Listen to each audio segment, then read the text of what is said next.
டே என்னடா பண்றீங்க? அவரோட அந்த ரஞ்சித் எம்ஏ பாட்டுக்காக வாய்ஸ் டப்பிங்க போட்டு யாரும் எடிட் பண்ணணும்னு அவர் பார்த்துட்டு இப்ப விஜய் படத்துல 67 தளபதியில நானும் நடிக்கிறேன்டா. லியோ படத்துல நடிக்க போறதா சொல்லி டிரான்ஸ்ஜெண்டர் தனுஜா சிங்கம் பேசியிருக்கிற இந்த வீடியோ தான் இப்ப சோசியல் மீடியால வைரல் ஆகிட்டு இருக்கு. டேய் என்னடா பண்றீங்கன்னு சொல்லி இவங்க போடுற வீடியோஸ்க்குனே ஒரு ஃபேன் பேஸ் இருக்கு.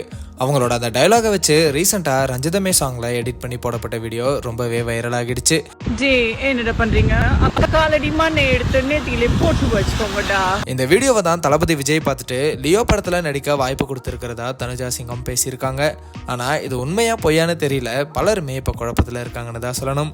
இவங்கள மாதிரியே தான் இன்ஸ்டாகிராம் ஃபேம் அமலா ஷாஜியும் தளபதி 67ல நடிக்கிறதா ஒரு தகவல் வந்துச்சு. அதுக்கு காரணம் அவங்க ஷேர் பண்ண ஒரு போட்டோ தான். அதுக்கப்புறம் தான் அது உண்மை இல்லைன்னு தெரிய வந்துச்சு. அதே மாதிரி தான் இதுவும் இருக்கும்னு நினைக்கிறோம். தனுஜா ஒரு ஈழத்தமிழர். மதுரையில தான் இவங்க வளர்ந்தது எல்லாமே. இப்ப ஜெர்மனில படிப்புக்காக போயிருக்காங்க. அப்பப்போ ஃபன்னா நிறைய வீடியோஸ் போடுவாங்க. அந்த மாதிரி தான் லியோ படத்துல நடிக்க போறதா சும்மா ஒரு வீடியோவை ஷேர் பண்ணியிருக்காங்கன்னு சிலர் சொல்றாங்க. டே என்னடா பண்றீங்க?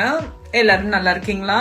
அக்காவை போட்டு 1 மில்லியன் கொண்டு வரேன்னு சொல்லி ஏமாத்துறது மட்டும் இல்லாம எடிட் பண்ணி போட்டதுலே நம்ம இளைய தளபதி இருக்காருலே அவரு அக்காவோட வீடியோ பார்த்துட்டாருடா. அவரோட அந்த ரஞ்சித் எம்ஏ பாட்டுக்காக வாய்ஸ் டப்பிங்க போட்டு யாரும் எடிட் பண்ணணும்னு அவர் பார்த்துட்டு இப்ப விஜய் படத்துல 67 தளபதியில நானும் நடிக்கிறேன்டா.